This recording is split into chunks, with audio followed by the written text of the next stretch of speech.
commerce market obsessed with speed, Indian startup First Club has convinced investors that quality may be a fresh opportunity, helping to double its valuation just 9 months after its last funding round. Bengaluru-based startup has raised $55 million in a Series B round co-led by Peak 15 Partners and Sofina, valuing the company at $255 million after the investment. That's up from $120 million raised capital in September 2025. Existing investors Accel, RTP Global, and Paramark Ventures also participated. The latest financing brings First Club's total funding to $86 million. The US House of Representatives passed a measure that seeks to halt President Donald Trump from taking further military action in Iran. The 215-28 vote was successful after 4 Republicans joined Democrats in a rare public show of disapproval of the war, which began in February. This is the 4th attempt by the House, which critics say lack congressional war powers, which critics say lack congressional approval. Antelope Reef is a small teardrop-shaped island in the northwestern corner of the South China Sea and, until recently, almost entirely underwater. But this year it has undergone a dramatic transformation. Adam Hamawi, a plastic surgeon, army veteran and conflict zone medical worker, has won a crowded Democratic primary for an open seat in the United States House of Representatives. The Egyptian-born doctor's victory puts him on track to represent New Jersey's 12th congressional district, a Democratic stronghold. He will face off with Republican Greg Melley on November 3 in the midterm elections. The United States House of Representatives has passed a resolution to rein in President Donald Trump's powers to attack Iran without congressional authorization. 4 Republicans joined Democrats to pass the bill in a vote of 215 to 208 on Wednesday in Washington, D.C. Jose Mourinho will return to manage Real Madrid if Florentino Perez wins the club's presidential election on Sunday. The sitting president has declared as he campaigns for another term at the helm of the La Liga club. Perez, facing renewable energy entrepreneur Enrique Riquelme in the club's first contested election in 20 years, delivered the campaign announcement on his social media channels with a short video featuring Mourinho simply saying, "Yes." Lovable and Google announced an expanded multi-year collaboration on Wednesday. Lovable, the fast-growing Stockholm vibe coding startup, has long been a Google Cloud user. Under the new agreement, it will be a much bigger one. While the companies did not disclose the dollar figure, a person with knowledge of the deal tells TechCrunch it involves a 5-fold increase in Lovable's footprint on Google Cloud, including AI usage. As part of the deal, this individual tells us Lovable will gain expanded access to both Anthropic's Claude, the AI model widely used for coding tasks, and Google's own Gemini models. Donald Trump has become the latest US president to find himself at odds with Benjamin Netanyahu after reportedly clashing with the Israeli Prime Minister over military action in Lebanon that has thrown Washington's Iran diplomacy into crisis. Tehran responded to Israel's strikes on Lebanon's by threatening to suspend talks to extricate US. Potential setback to Trump's efforts be hem from an unpopular war with Iran. Security agencies from the Five Eyes alliance, which includes the United States and Britain, issued a warning on Wednesday about Chinese spies aggressively using online job platforms to recruit people with access to sensitive information. Safeguarding Our Secrets bulletin says China's military intelligence services were using a wide array of professional networking sites and online recruitment services to target those in government, the military, or anyone who could access classified information.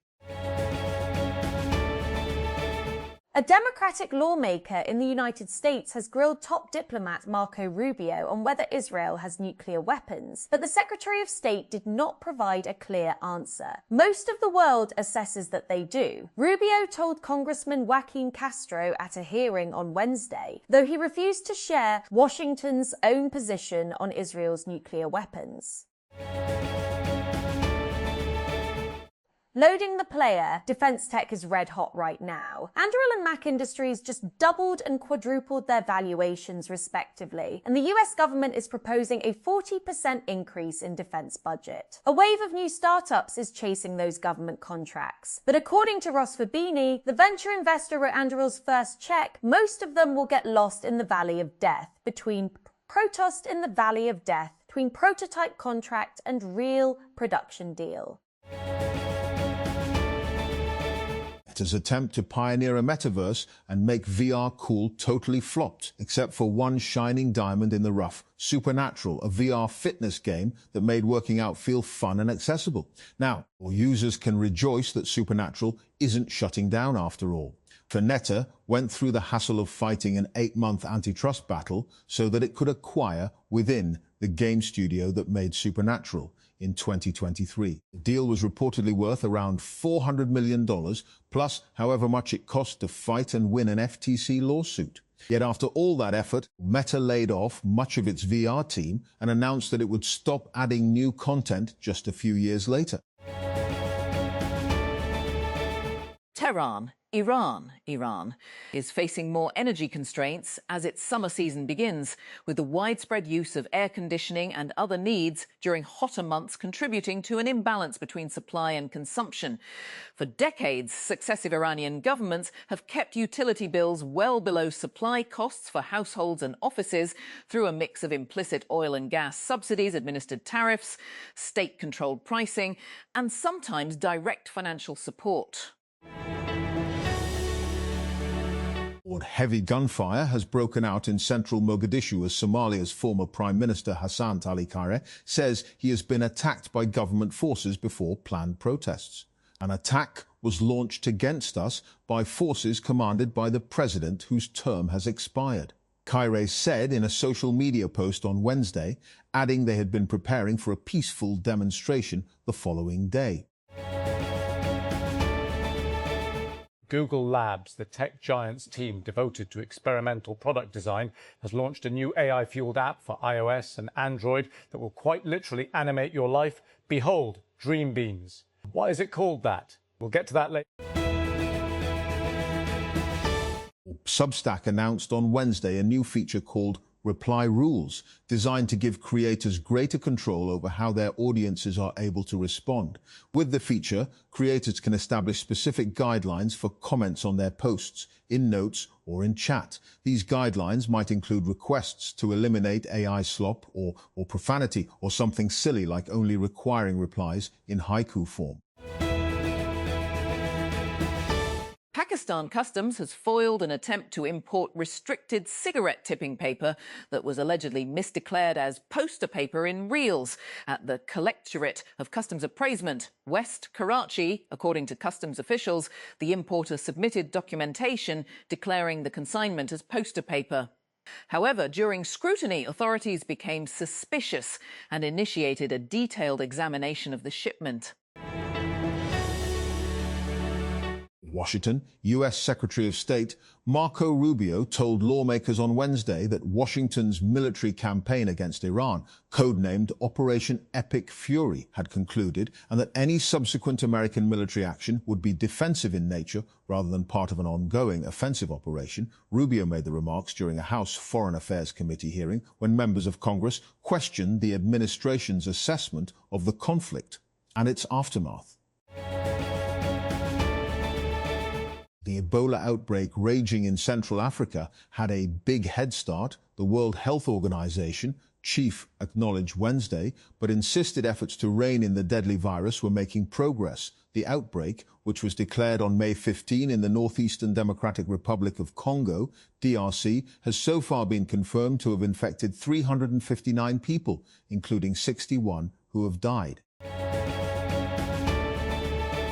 In the latest edition of its State of Play, broadcast on Tuesday, PlayStation unveiled some intriguing new offerings, as well as expanded gameplay and release dates for games already on the radar. Some of the standouts include the reveal of God of War, Lofe, a spin-off featuring protagonist Kratos' wife Faye, and a blood-soaked demo of Marvel's Wolverine.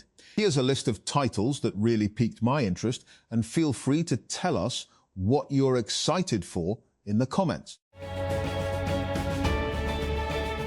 Oscar-nominated German director Wim Wenders has said he will block future access to his 1975 film Wrong Move after appeals from actress Nastassja Kinski, who was filmed topless when she was 13. Last month, Kinski told a German newspaper she had been asking Wenders to change the film for years. "That was my first film, he was my first director, and he didn't protect me," she told the Süddeutsche Zeitung. Israeli strikes killed at least 9 people in southern Lebanon on Wednesday, authorities said, as the Iran-backed armed group Hezbollah said it fired rockets into northern Israel. Lebanon's health ministry said the dead included 2 paramedics whose ambulance was hit in a strike in the southern Shower area. A car was also struck just south of Beirut. Previous World Cup appearances won Best Performance, Group Stage 2022, First Appearance 2022, Qatar top goal scorer, Mohamed Muntari won, Most Appearances, Abdelkarim Hassan, Boualem Kouki, Akram Afif 3 each, Player to Watch, Almoez Ali FIFA World Ranking, 55 4 years on from their FIFA World Cup debut on home soil, Qatar are gearing up for a new dream. Benjamin Netanyahu has played down reports of a rift with Donald Trump after the United States president confirmed that he recently called the Israeli Prime Minister "thing crazy." Asked during an interview with CNBC on Wednesday, Netanyahu rejected the idea his ties with Trump have shifted. "No, this has been a great relationship because he's been the greatest friend that Israel has ever had in the White House." The administration of US President Donald Trump has proposed new tariffs of up to 12.5% on imports from 60 economies after determining they had failed to curb trade in goods made with forced labor, an assertion that was rejected by US trading partners. The proposal from the Office of the United States Trade Representative, USTR, issued late on Tuesday, comes from a Section 301 unfair trade practices investigation designed to help rebuild US President Donald Trump's emergency tariffs, struck down by a US Supreme Court decision in February. Brazilian President Luiz Inácio Lula da Silva has decried newly proposed United States tariffs, saying he could not accept the treatment his country had received. The rebuke on Wednesday came a day after the administration of US President Donald Trump announced a 25% tariff on certain Brazilian imports, appearing to roll back an emerging détente between the two countries.